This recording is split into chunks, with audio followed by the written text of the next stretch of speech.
I've done had nights where I don't eat and my kids will. It's just very depressing not being able to, provide food for your family. It's heartbreaking if you think it. I would rather him eat than me by far. It's a horrible feeling. I mean, you look at your kids and they're steady saying, what are we eating tonight? And when you don't have nothing, you be like, I don't know. It don't feel too good to be hungry, though. It don't feel good at all. I just got macaroni and sauerkraut at home right now. There is nothing. I had 2 eggs.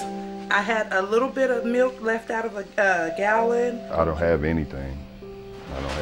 That's why I'm here today. Hello, I'm Marie Antonia, and this may sound a bit like Andy Rooney, but have you ever noticed how many different kinds and brands of barbecue sauces there are at your grocery store? There are 49. For example, mesquite, sweet, spicy, hot, original. Do you know how many different kinds of cereals there are in a typical grocery store? There are about 285 different kinds of breakfast cereals. Soups, 289. So, if you decide to have a different kind of cereal for breakfast every morning and a different kind of soup for lunch every day, it would take you more than 9 months to accomplish that. There are about 1,800 restaurants in the Kansas City area. If you decide to eat lunch out every day, it would take you about 5 years to eat at each one. So when it comes to food, we can not only decide what to eat and where to eat, but also how much to eat. You can have a regular can of food or you can supersize it. Big variety of food, lots of restaurants, lots of food. It means for most people there's a lot of security when it comes to food. For most people, the questions are, what should I eat tonight? And if I'm tired of cooking, then where should I eat? But for some people, those are not the questions. The issues are, will I have enough to eat? Will I have enough to feed my kids? It's not a matter of choices. It's an issue that involves survival. It is very heartbreaking. I sit up nights ahead of time and try to figure out how am I going to get a meal on the kids' table. I have some medical issues, and so I've not been able to work for the past year or so. So I've been coming up here at least once a month to get food for me and my family. Once I got the disability check, then they just took all the food stamps. The WIC department doesn't give you enough to last you, so that's when I come here and they help me. By the time I actually spend my food stamps, they're gone in 1.5 visits.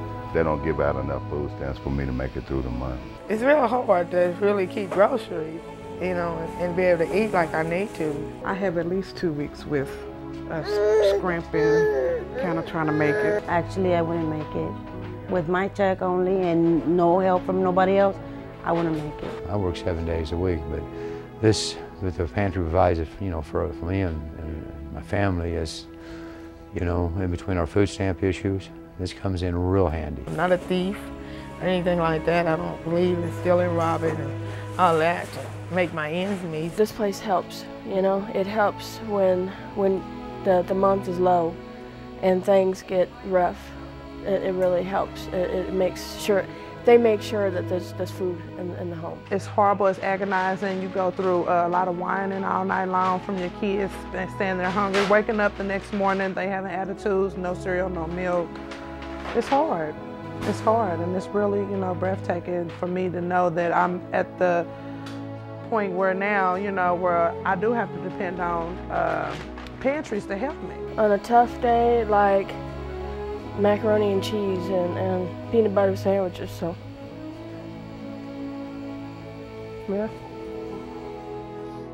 It's tempting to think that hunger in this country is a thing of the past, something that happened during the Depression or something that happens in another country. But there are hungry people right here, right now, and it's not just a few. Harvesters Food Bank distributes food among 500 Kansas City metro area places that help people. Now, Harvesters gets its food from a number of sources, and then places like food pantries buy the food from Harvesters for just 16 cents a pound.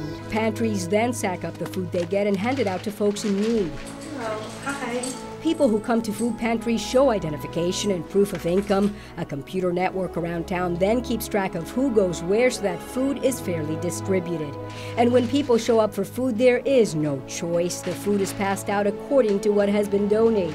The Bishop Sullivan Center operates 2 food pantries and funds a third in 3 of the poorest parts of Kansas City. Of all the customers Harvesters has, no one buys more food from them each month than the Bishop Sullivan Center does. There's a misconception among many that if someone's disabled or otherwise can't work, the government takes care of them through programs like food stamps and other services.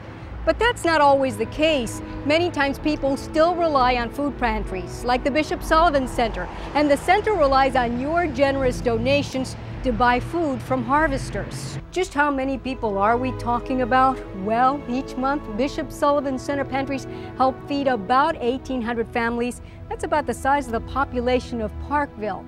Now imagine if everyone in Parkville had to go to the Bishop Sullivan Center each month or go hungry. We are so blessed to live in a country where there's plenty of food, but with blessings come responsibilities. In the Gospel of Matthew, there's a story about 5,000 people who need food. They're not from Parkville. Jesus' disciples see these people as inconvenience. They say to Jesus, dismiss the crowd so they can go buy food. Maybe it was the disciples' way of saying, tell them to go get a job and stop looking for a handout. Jesus replies, there's no need for them to go. You give them some food yourselves. And so they do. Even though they didn't have much, it miraculously fed 5,000 people. Each month, thanks to the generosity of modern-day disciples, 5,000 people get food from the Bishop Sullivan Center. Oh my goodness. If they did not exist, I don't know what I would do. We probably, I don't know, you know, I see it on TV every day that the people overseas, you know, going hungry every day when they don't have anything all month long, all year long, you know. I'm thinking that if we didn't have places like this, that would be us. This is pretty much the only place I come to because I know they're always going to help me. This here is a blessing, though, for me. I don't know what I would do if I didn't have a place like this. They're very, very, they don't turn anybody down. I've never been turned down. For your baby to walk up to you and say, Mama, I'm hungry and I can't do nothing about it, you know, I cry a lot, you know, that's the only thing you can do. I don't go and steal or nothing like that. I just thank and praise God it's a place like this that we can come to, you know, get us something to eat. I love my kids, I love my family, and it's hard. It really is hard to try to, you know, make sure that they get what they need, you know? And I'm grateful for a place like this.